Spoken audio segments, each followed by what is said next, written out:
Okay, here we are back again with more Mass Effect 2. And, yeah, in the last episode we finished the main mission of the game, which is totally awesome. We only have really one more thing left to do, and that is Arrival DLC. I would like to double check, though, and go through, finish up the codex, go through the rest of the codex that we have right now.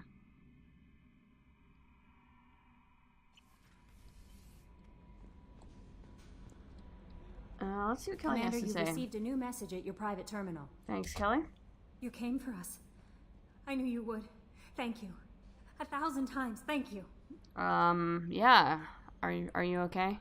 How are you doing, Kelly? I'm holding up. I just can't get the memories out of my head. Trapped. Suffocating. It's oozing into every pore. Wow. Faint sobs echoing in the confined space. But I can't dwell on it. I'm okay now. I'm alive. Back to the old Kelly. Okay. That'll be all. I'll be here if you need anything. She's repressing big time, I think. She lied, though. There aren't any new messages. I'm gonna go see what Joker's up to. I told you we'd tear the Collectors a new one. Yeah, the commander really pulled through. Mm-hmm. Let's see if Joker has anything to say. Is Shepard glad that Collector Reaper crap is over? It is over, right? It's never over. Nope, it's not over. That's it for now. See you, Commander. Yes, Shepard. That's all for now. Logging you out, Shepard. Oh, actually. Yes, Shepard. I want to know more about the people I'm working with. Jeff's actions have released the blocks in my databases. I can now provide full disclosure on a number of topics. Nice. Resources. What sort of resources does Cerberus have? Money, personnel, facilities? Currently, Cerberus consists of approximately 150 agents and operators organized into 3 cells. I have no solid data on material or fiscal resources. Spending trends indicate that Cerberus has a reliable income of several billion credits per year. Wow. Billions, huh? Where are they getting that kind of income? Cerberus has several legitimate businesses as fronts to support operations. There also appear to be several wealthy private contributors in the Alliance military-industrial complex. Plus, the elusive man invented the paperclip. He's still getting royalties. That is a joke, Shepard. Yeah, definitely. What about the structure? How is Cerberus organized? Aside from the elusive man, I don't see much chain of command. Cerberus is organized into task-oriented cells. Each operates in isolation. Members from one cell cannot recognize the members of another. Each cell's agents are led by a single operator. We are called the Lazarus Cell, which is directed by Operator Lawson. So how many cells are there? So how many operations is Cerberus running right now? Never more than a dozen. The elusive man likes to maintain personal oversight. Too many projects strain his ability to multitask. He's a little control freaky, just a layman's opinion. How did Cerberus replicate the most advanced warship in the Alliance Navy without anyone knowing? Cerberus encouraged the Alliance to co-develop the original Normandy. This allowed humans to observe Turian technologies and warship design practices. This ship was built using copies of the original technical schematics. Parts were purchased from thousands of suppliers over several years. A Cerberus cell assembled the ship at a remote location in the Voyager cluster. Okay. Let's discuss something else. Ready. I want to know more about you. Do you have a specific inquiry? That's all No, for now. let's not. Logging you out, Shepard. I think that's cool that, like, enough changes that you can actually, like, get some information out of Edie that you couldn't before. So that's pretty awesome. Let's go see what other people have to say post-collector mission.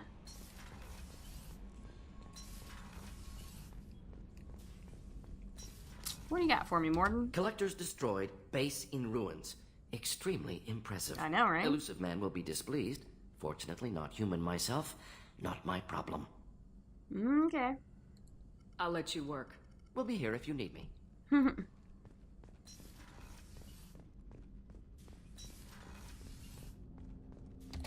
Didn't expect you to light up that base, Shepard. Hell of a way to tell the boss you're quitting. I wish I could have seen his face. It's not over, though. Bad guys on the horizon. And now Cerberus wants your tail. Never boring, huh? I don't know what kind of time we have, but we better dust off and stay ready. You sure as hell know how to make enemies. We'll talk later. Commander. Yeah, I think now pretty much everybody wants me, like...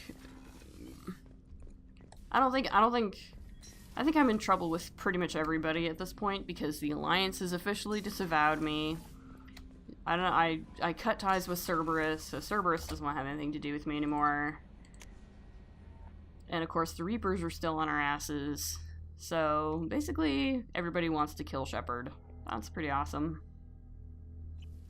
Pretty awesome. Let's see what Jack has to say about all this.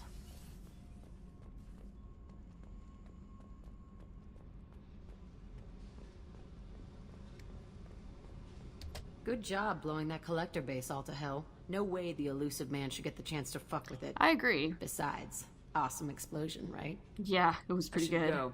Okay, talk later. Like, it was pretty good, actually. I was impressed by that explosion. I'm just glad we were not in the middle of it, too. That was another good thing about it. Dally. I can't believe we destroyed the collector base. They said it couldn't be done. Then again, that's said about a lot of things you do. That's very true. I'll let you work. Talk to you later. Commander Shepard doing the impossible. Kenneth, what has the new shielding done to your power grid back? Thanks for coming to get us, Commander.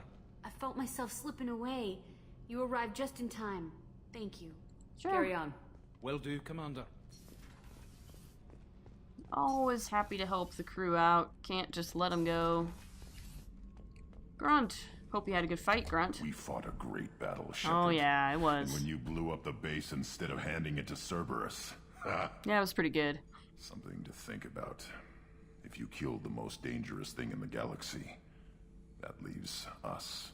That's very true. That's all for now. Shepard. That is very true. If I killed the most dangerous thing in the galaxy, then what does that make me? That's a good point.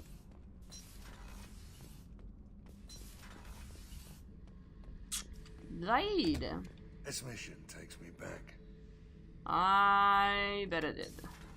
Yeah, I don't think Zaid or Kasumi really have a lot to say, unfortunately. But I bet Chakwas does.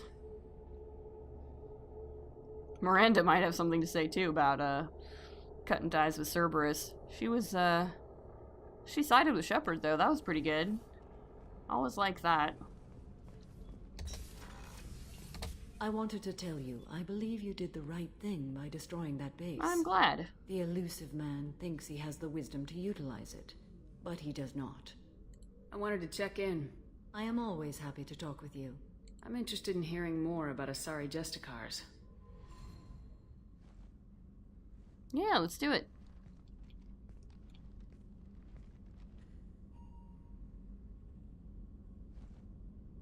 I guess I'm sitting. Okay, we're sitting. We hold a unique place in Asari culture. Justicars are from another era. Young Asari grow up watching vids about our adventures. Pure fiction, of course. Some Asari are uncomfortable with us, but so few Justicars exist that most have never met one. There are only a few Justicars? Few Asari wish to make the sacrifices necessary to become one of us, and the training has a high casualty rate. It is a life of constant danger. Throughout the entire galaxy, there are only a handful of us at any time. Why would anyone want to be a Justicar? Right? It is a deeply personal matter. Sometimes the most brutal path is the only honest one. This code of the Justicar seems central to your life. It is 5,000 sutras and covers every situation one can encounter. I have memorized every word. There is only the code. Sometimes justice calls for mercy. It does not exist to bring about spiritual enlightenment. Its purpose is to punish the wicked and protect the innocent. So it's very literal. Okay. The Asari I've spoken to seem conflicted about Justicars. In this age, people see shades of gray everywhere. The code of the Justicar is black and white. I might seem a hero to many, but I would kill all of them if I had to. What role do you think Justicars have in Asari society? I would say that the closest human equivalent is a knight-errant in your medieval lore. You know a lot Perhaps about mixed human with a bit of lore. samurai. What does your code say about killing? I am compelled to kill the wicked. If a Justicar is involved, peaceful solutions are long past. You make killing sound so casual. I remember each being I have slain. They are always in my thoughts. You know about knights errant and samurai? Right? When I knew I must leave Asari space again, I studied the history and morals of new species. When I was a maiden wandering the galaxy, humans had not yet arrived. What did your studies tell you about us? You are more individualistic than any other species I have encountered. If 3 humans are in a room, there will be 6 opinions. I like your species. I am curious to see what you will do. Yeah, why not? Romance in the code. Does the code forbid romantic involvement? It does not. However, I would never be interested in such. That part of my life is well behind me. I mean, I don't want to make an advance I on should you, go. so... I'm not trying to hit on you, Samara. I'm glad we spoke. Not this time, anyway. Not this time. Maybe some other time. Maybe some other time I would, but not this time. Thane. You had to make a difficult choice, Siha. For what it's worth, I believe you made the correct one. Okay, I should go. Cool. As you will, Siha. I'm glad everybody thinks that I did the right thing. Let's talk to Chakwas, make sure she's doing okay. I'm still a little shaken from my abduction by the Collectors. It was a lot to endure. You and Jeff came so quickly. I've never had truer friends. Of Thank course. you, Commander. Of course we came for you. Why wouldn't we? Jeez. I can't believe you took down the Collectors. I'm proud to serve under you, Commander. Aw. Hawthorne is still in the infirmary, though I think his pride is more broken than his bones. He tried so hard to help Joker. He did his best. We had to do it, Shepard. Taking down the Collector base was the right decision. The elusive man might not agree, but we had no choice. Do you have a minute, Miranda? There's a lot to do, Shepard. Maybe another time. I'll let you work. Okay. Of course, Commander. Fair enough. You really are a hero. Oh, no sooner had yeah. the Collectors damned us than you were pulling our sorry asses right back out of hell. What would I do without You're you, ace Miss at Sergeant survival, Gardner? Shepard. Thank you. What would we do without you, Gardner? What would we do without you? I mean, the HVAC stuff is just really necessary. You need that, right? Only you can do that, so... For Sarah, now the Collectors, remind me never to get on your bad side, Shepard. I almost feel sorry for the Reapers. Talk to you later, Garrus. I'll be here if you need me. Alright. I just want to go over a little bit of Codex. Boop-a-doop. Yeah, there's some primary stuff. I just want to finish up. In the early 2160s, a myth, the here we go. flagship of the rogue ex-Spectre, Saren Arterius. Sovereign is a devastating dreadnought of unprecedented power. At 2 kilometers long, Sovereign was believed to have been powered by a gigantic Element Zero core, the only energy source potent enough to land the massive vessel on a planet. During the Eden Prime War, the ship unleashed its peerless destructive force against which Citadel Council ships were defenseless. With a virtually indestructible flagship and a crew of fanatic Geth and Krogan, Saren nearly succeeded in wiping out all his enemies. Only the resourcefulness and bravery of the commander and crew of the SSV Normandy stopped him. The overwhelming power of Sovereign ignited bizarre speculation in tabloid media that the vessel was sent by extragalactic invaders, or was, despite indeterminate photographic evidence at best, a single giant robot.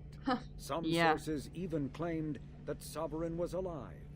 Such conjecture, however baseless, remains to this day.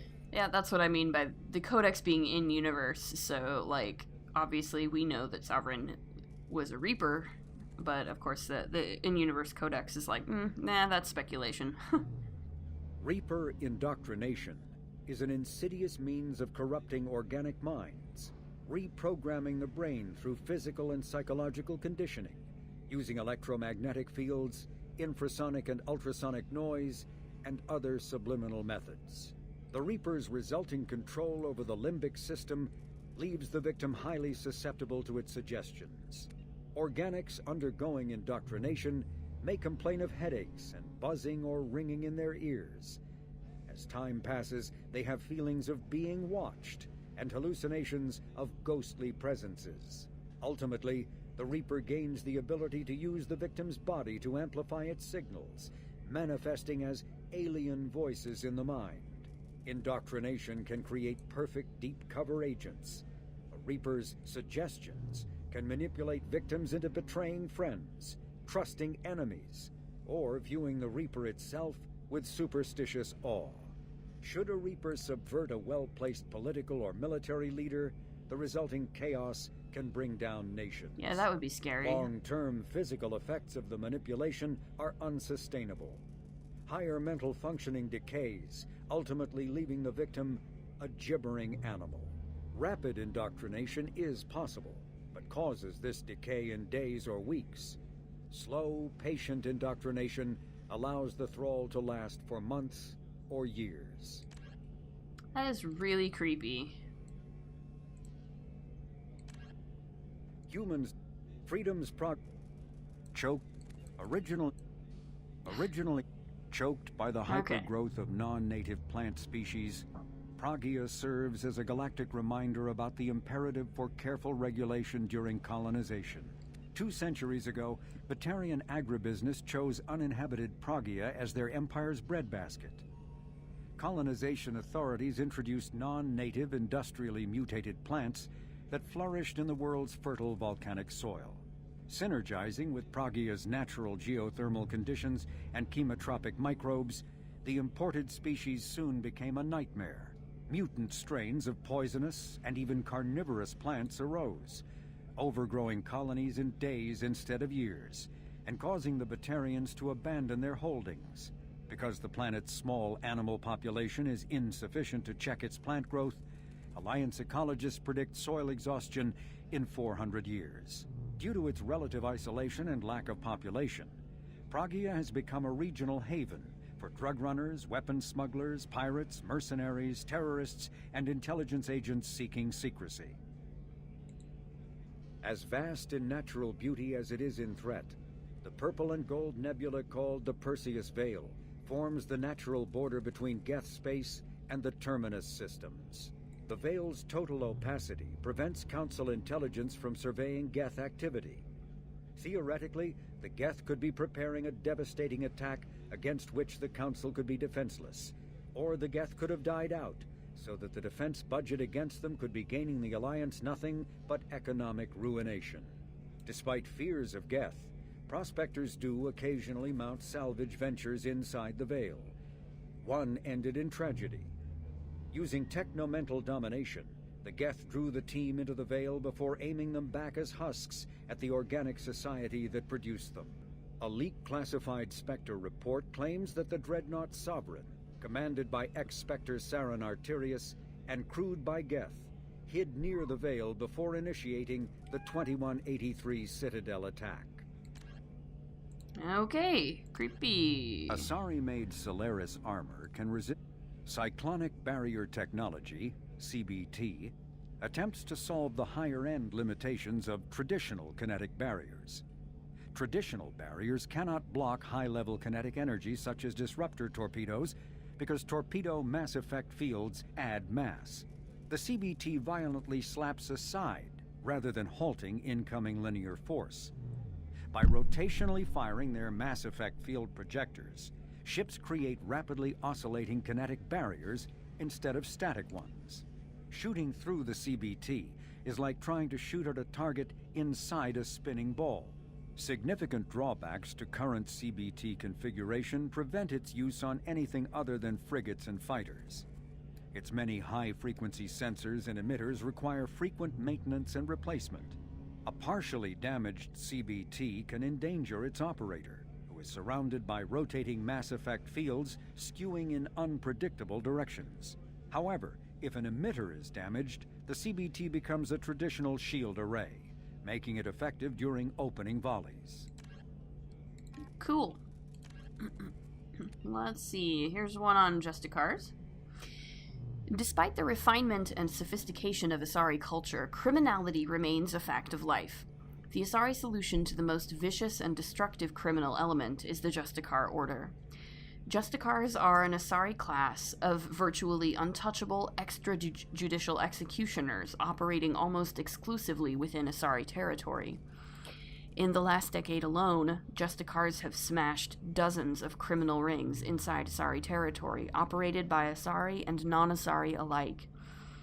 Their methods range from subtle where possible to brutal where necessary. Trained for extreme strength, biotic capacity, resourcefulness, asceticism, and ruthlessness, the fanatical Justicars are romanticized and feared throughout Asari society. Although Justicars generally work alone, their effectiveness arises from the huge body of knowledge they can access. Any Asari who enters the ranks of Justicars has already spent centuries in a combination of criminal investigation, military intelligence, and combat experience. The collective body of Justicar knowledge exceeds even that of the Spectres. Justicars tend to be independent, requiring little help, but also scorning it since such advanced skill and experience usually travels with a powerful ego.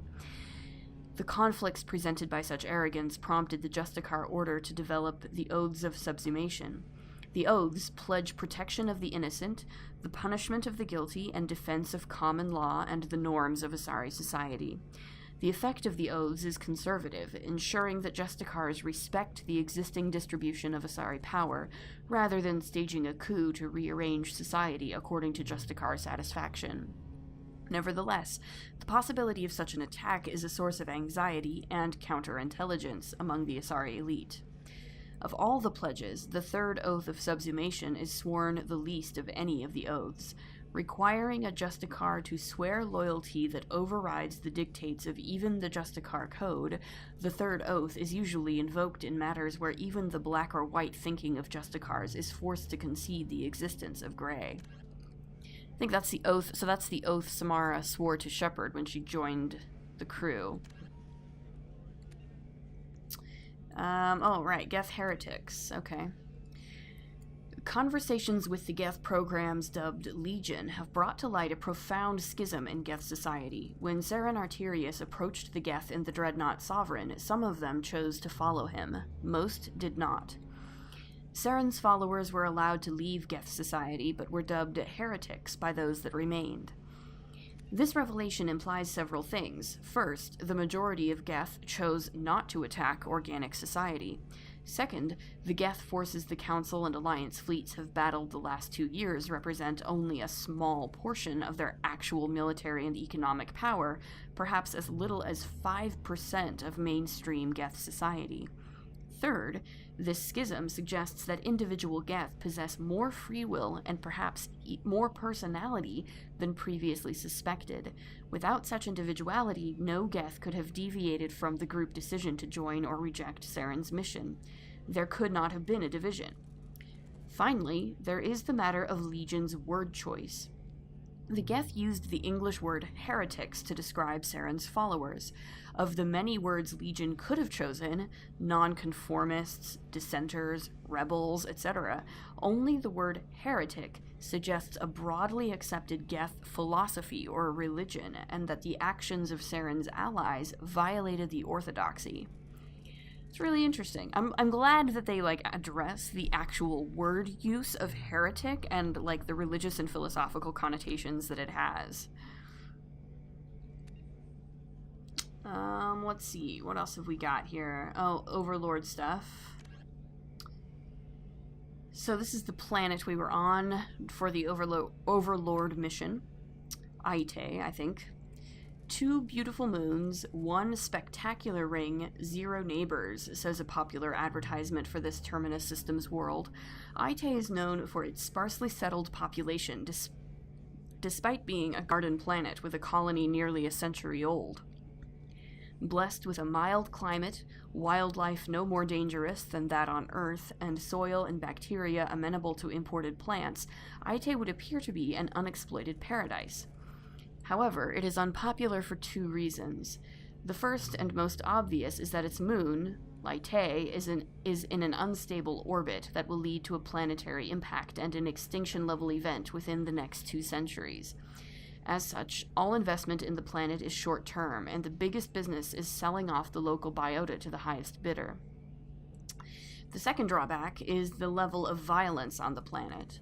Like the rest of the Phoenix massing cluster, Aite was briefly considered part of Citadel space during its first wave of colonization. However, when the colony broke off to become an independent planet in 2133, the Council let the doomed planet go with less than a day of debate. Free from any real governing body, Aite's history has since been filled with wars between small frontier town city-states over its resources.